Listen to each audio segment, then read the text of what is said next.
What is up, you beautiful people? Welcome back to the Built on Bitcoin podcast, where we cover all the innovation happening across the Bitcoin ecosystem.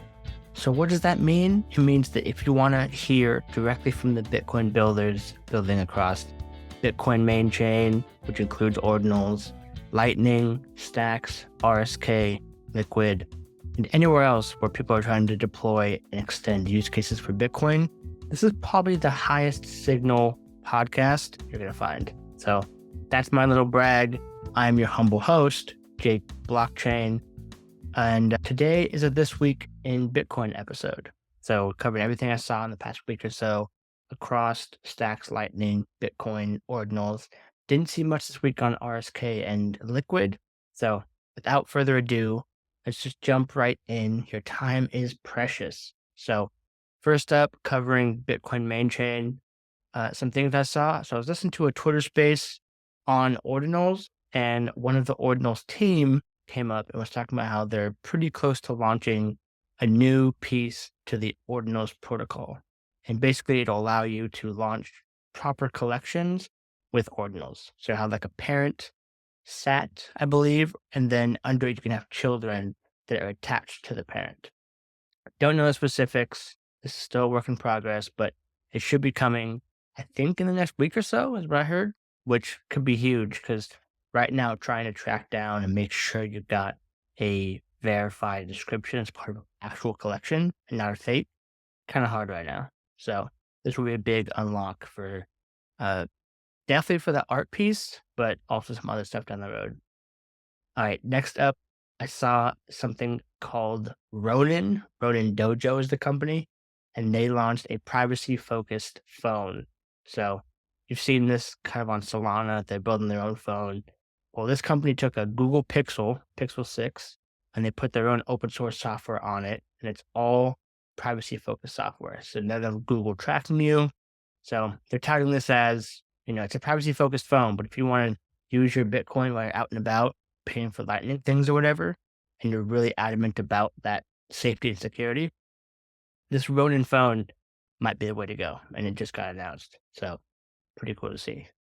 And then Umbrel announced support for the Ordinals Explorer. So if you don't know Umbrel, it's kind of like an app store where it allows you to run your own node hardware, and then you can download apps to the hardware. So a Bitcoin node, a Lightning node, Ordinals Explorer, bunch of stuff. Personal cloud, so you don't have to pay for Google Drive or Dropbox.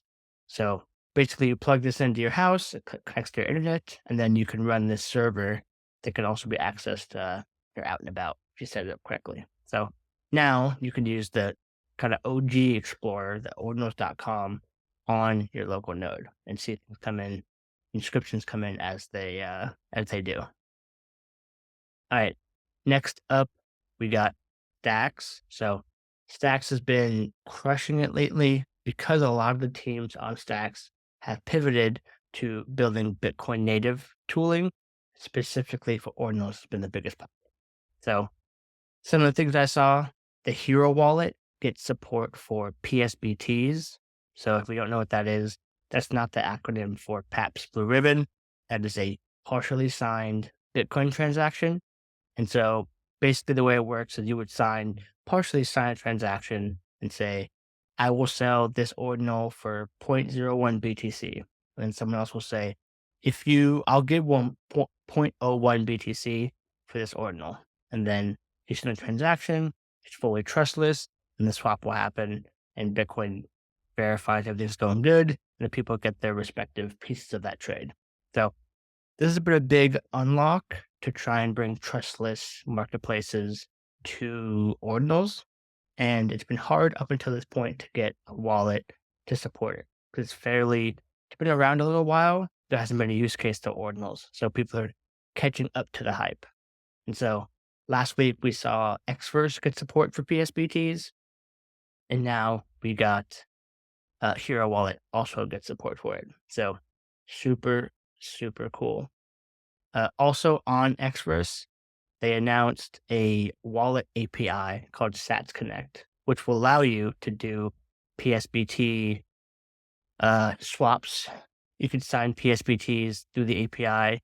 You can view transaction details.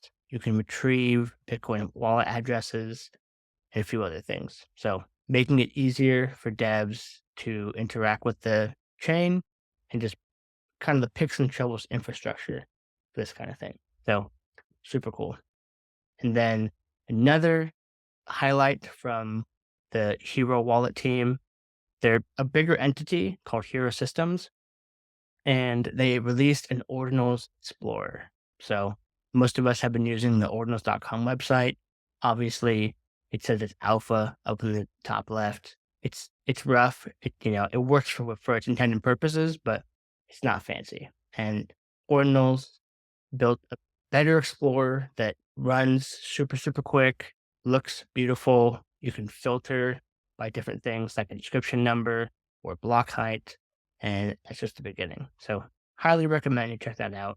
If any of the stuff you want to see more about, links are in the description. The first link is to the newsletter post that has all the links in that place. So check it out.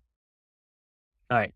Moving on. Next up, what I saw on Stacks, Alex, which is the biggest DeFi platform on Stacks.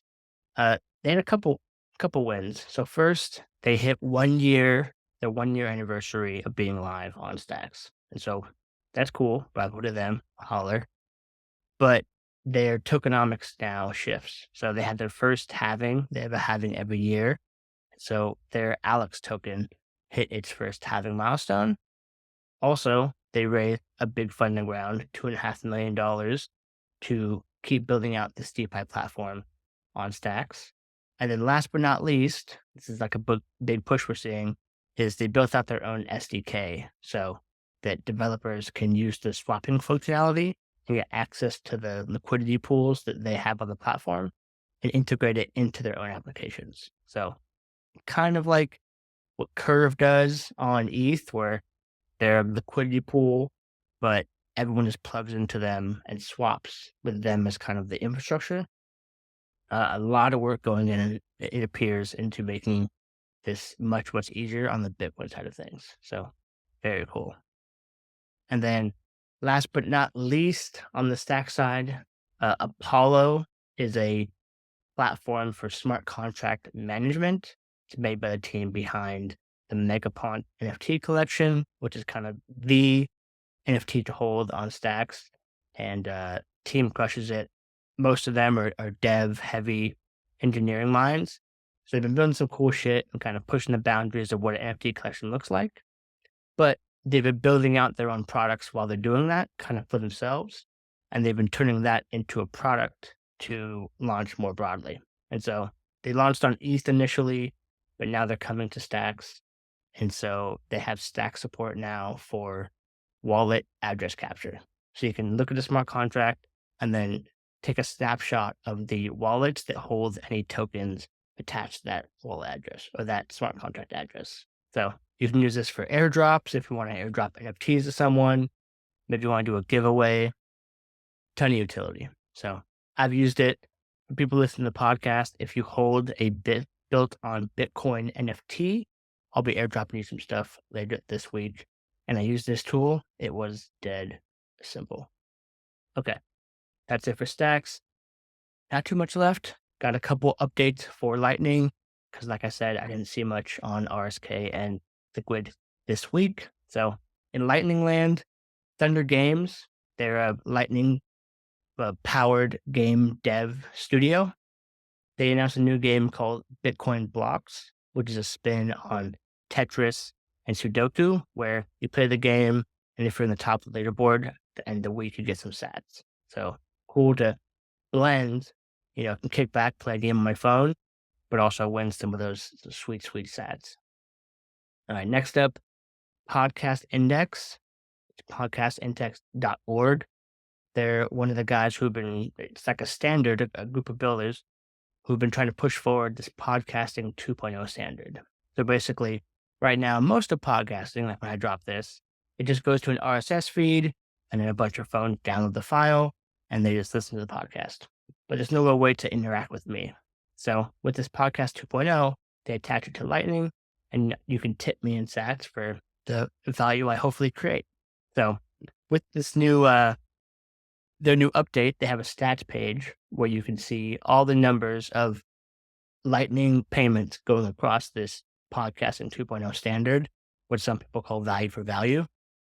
So you can look at the network and see how much is being boosted or tipped or streamed, whatever word you want to use, across the platform. And then on that same kind of note, one of the people who's been early to adopting the standard and really giving it a great use case is the team behind Fountain FM, which is a Lightning powered podcasting app.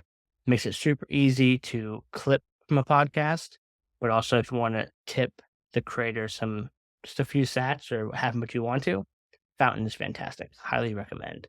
And they're raising their first seed round, and they're doing it in a really cool, democratized way. So they partnered with Lightning Ventures, and if you want to try your hand at investing, you can invest in this seed round with as little as $1,000. So I thought that was a cool blend. I had to include it because one, I've had Oscar, who's the founder on the podcast, Oscar Mary, episode 94.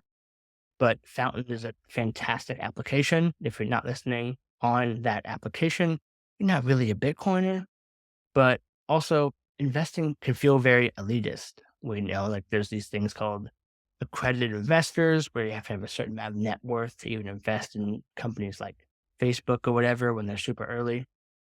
So the fact that, if you want to sell a small bag of your Bitcoin, maybe you just have some money set aside and you use the app, or maybe you're just bullish on Lightning powered applications and the future of podcasting or value, you can deposit as low as $1,000 and, be an investor in a Bitcoin focused startup. So super cool. I thought that was dope. Shout out to that team. They've been crushing it. So that's the good stuff I saw this week. A lot of Ordinal stuff, which has been the talk of the town, but also a lot of infrastructure stuff, which is cool to see. It's hard for me to grok it and report about it because I'm not really a dev, so I don't know, at a deeper level what these APIs and SDKs and this dev tooling means. But from what I've heard, and I've been in the space for 2 years, that's the stuff that Ethereum has light years ahead. And that's why it attracts so many devs, is that there's liquidity like crazy over there, meaning people that want to actually deploy it into applications, not just it's a really high market cap that sits in people's cold storage. And they get happy about the number is 65% now, hasn't moved in 6 months. Like, cool. I'm bullish on Bitcoin too, and I got some set aside, but we're not going to get mass adoption if it's just sitting, hiding away under someone's bed. So one thing Ethereum does right is they got all these different DeFi applications and NFTs and whatever, and it's constantly moving. And because of that, developers build cool ass applications, and then they have needs, and people build for those needs, and just more and more infrastructure built. So now we're finally getting that in a really major way for different use cases on Bitcoin. So super cool to see. That's my little baby rant. But yeah, that is the This Week in Bitcoin episode. Last little call to action. If you're not listening on Fountain, do it. Search Fountain FM on Android or iOS. Download it. Easy to switch your podcasting apps. You probably listen to a few episodes anyways, a few shows. So you can just type that up, subscribe. And if they're enabled for Lightning, like I am, you could send them a few cents per episode because you're loving what you're hearing. So that's it for this episode. I love y'all. Peace.